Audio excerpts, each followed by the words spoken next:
क्या grade first और grade second भी एंट्रेंस एग्जाम के इसी एक एग्जाम के दम पे होंगे?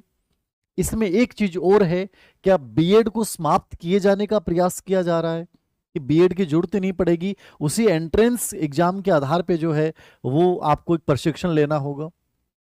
ये सब क्या है? कितनी सच्चाई है? क्या पॉसिबिलिटीज है? मैंने पूरा 2 दिन का रिसर्च करने के बाद मैं आपके सामने हूं। मैंने अलग अलग लोगों से राय ली, शिक्षा विभाग के जुड़े हुए अधिकारियों से भी मैंने अपने लेवल पे एक चर्चा की, जो मेरे दोस्त हैं किसी न किसी रूप में। तो मैं जो निष्कर्ष के रूप में और जो मेरी समझ है, मैं उसी के रूप में आपके साथ बात कर रहा हूं। जरूरी नहीं है कि मैं जो बोल रहा हूं एकमात्र सत्य होगा, हो सकता है इसके अपोजिट भी हो, लेकिन जो संभावनाएं हैं और क्या हो सकता है उसी की बात कर रहा हूं। पहली बात, क्या एक ही एग्जाम राजस्थान में होगा? ये शिक्षा मंत्री जी को किसी ने सुझाव दिया कि साहब इतनी सारी एग्जाम होती हैं। उसी सुझाव के समय उन्होंने भाषण दिया और भाषण में उन्होंने इस बात का जिक्र कर दिया, किसी बात का जिक्र कर देने से वो कानून नहीं बन जाता।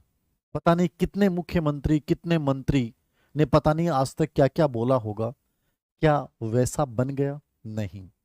एक प्रोसेस होती है, एक कमेटी बनती है, उस कमेटी की रिपोर्ट आती है, रिपोर्ट आने के बाद विधि विभाग को, कार्मिक विभाग को, कैबिनेट में अनुमोदन होता है, उसके बाद गजट नोटिफिकेशन जारी होता है, उसके बाद वो नियम लागू होते हैं। यानी ये जो मैंने प्रक्रिया बताई है, इस प्रक्रिया में कम से कम साल से 2-2 साल तक लग जाते हैं किसी एक नियम को बनाने में, किसी एक रूल्स को पारित करने में। इसलिए पहली चीज जो आप अपने दिमाग से निकाल दें, क्या सभी भर्तियों के लिए एक एंट्रेंस एग्जाम के आधार पे राजस्थान में आगामी भर्तियां होंगी? ऐसा नहीं होगा।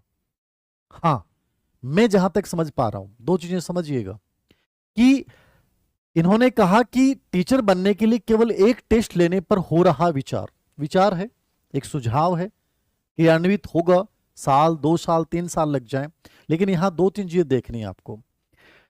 जुलाई, जून जुलाई, मैं जो बात कर रहा हूं कि एक बात को गंभीरता के साथ नोट कीजिएगा। आचार संहिता के बाद लगभग 6,000 की ग्रेड फर्स्ट की भर्ती आ रही है। वो भर्ती जो पुराने नियम है उसी के तहत हो रही है। आचार संहिता के बाद ग्रेड सेकंड की भर्ती आ रही है। ये दोनों मैं आपको बताऊं, लगभग पुख्ता सूचना के आधार पे मैं बोल रहा हूं, ग्रेड फर्स्ट और ग्रेड सेकंड। और ये जो आपका पैटर्न था उसी पे होगा। मामूली चेंज ये हो सकता है सिलेबस में आंशिक परिवर्तन, जो हर बार होता है। जैसे पिछली बार थोड़ा सा फर्स्ट पेपर में ग्रेड फर्स्ट में चेंज कर दिया, स्कूल मैनेजमेंट के 2-3 टॉपिक हटा दिए, जोड़ दिए। अपडेट वाले विषय कोई भी होता है उसमें थोड़ा बहुत चेंज कर दें, मैं मतलब कोई भी चीज को लेकर मामूली कोई फेरबदल हो तो जरूरी नहीं कि ऐसा होगा। बाकी ग्रेड फर्स्ट और ग्रेड सेकंड जिस पैटर्न पे होती आई हैं उसी पैटर्न पे आपके सामने एक भर्ती आ रही है। और ये निश्चित रूप से आ रही है, जो बच्चा गंभीरतापूर्वक प्रिपरेशन कर रहा है उसको अन्य बातों पे ध्यान दिए बिना इस परीक्षा को ध्यान में रखकर, इसके पैटर्न को ध्यान में रखकर अपनी तैयारी को जारी रखना चाहिए। नंबर 2, सर क्या रीट पात्रता परीक्षा के आधार पे grade first grade second grade third, क्या उसी लेवल पे एक एग्जाम की बात की जा रही है? ग्रेड थर्ड के लिए पूर्ववर्ती बीजेपी सरकार में ये होता था कि रीट के अंकों के आधार पे ग्रेड थर्ड में आपका डायरेक्ट चयन होता था। तो उस प्रक्रिया को निश्चित रूप से फॉलो करेंगे। मुझे लगता नहीं कि ग्रेड थर्ड के लिए कि अलग से कोई एग्जाम और करवाएंगे। निश्चित रूप से मुझे लग रहा है कि रीट पात्रता, अब आप कहोगे सर रीट पात्रता के बिना भी तो हो सकता है, कभी नहीं हो सकता। रीट पात्रता परीक्षा आरटी 2009 और न्यू एजुकेशन पॉलिसी का रूल है, उसके बिना आज आपने देखा होगा कि बंगाल में 24,000, लगभग 25,000 टीचर्स की भर्ती को रद्द कर दिया गया, जो 2016 में हुई थी। 8 साल से वो जचे हुए थे, उनसे वेतन ब्याज सहित वसूलने की प्रक्रिया भी शुरू कर दी गई। उसमें एक बात लिखी हुई थी कि इनमें से बहुत से टीचर्स बिना पात्रता परीक्षा टेट एग्जाम पास किए बिना उनको लगाया गया था। यानी ये एक बहुत बड़ी बात बोल रहा हूं मैं कि पात्रता परीक्षा मतलब रीट के बिना आप कोई भी एंट्रेंस एग्जाम कुछ भी कराओ वैलिड नहीं है। आपको पात्रता परीक्षा तो करनी होगी। तो आपको सबसे पहले मैं बोल दूं, आपको भी दबाव बनाना चाहिए सरकार पे। ग्रेड थर्ड की भर्ती तब तक नहीं आएगी जब तक रिट का एग्जाम नहीं होगा। और ग्रेड थर्ड की भर्ती भी मेरे अनुसार, जो मैं जहां तक समझ पा रहा हूं, ये रिट के बेस पर होगी। यानी आपका जो रिट का एग्जाम है वही फाइनल एग्जाम बन जाएगा, मैं जहां तक समझ रहा हूं, क्योंकि पूर्ववर्ती सरकार ने ऐसा ही किया था और ये बार बार इस चीज को लेकर बयान दे रहे हैं। तो वो वन एग्जाम जो है वो यहां जरूर फॉलो की जा सकती है।